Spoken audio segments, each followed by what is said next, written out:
മഹാനായ അലി ഇബ്നു അബീ ത്വാലിബ് റളിയല്ലാഹു അൻഹുവിന്റെ മുമ്പിലേക്ക് ഒരാൾ കടന്നു വന്നിട്ട് പറയുന്നു, തങ്ങളെ, അങ്ങ് അറിവിന്റെ ഏറ്റവും വലിയ മഹോന്നതം കരസ്ഥമാക്കിയവരല്ലേ തങ്ങളെ,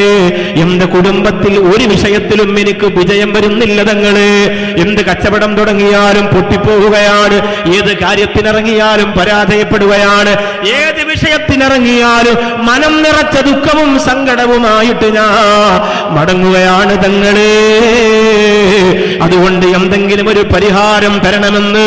ലോകത്തിന്റെ നേതാവിന്റെ മരുമകന്റെ ചാരത്ത് അറിവിന്റെ നിറനിലാവിന്റെ മുറ്റത്ത് പോയിട്ട് പരിഹാരം തേടി കാര്യമെന്ന് പറയുമ്പോ മഹാനായ അലി ഇബ്നു അബീ ത്വാലിബ് റളിയല്ലാഹു അൻഹു അവർക്ക് മറുപടി കൊടുക്കുകയാണ്,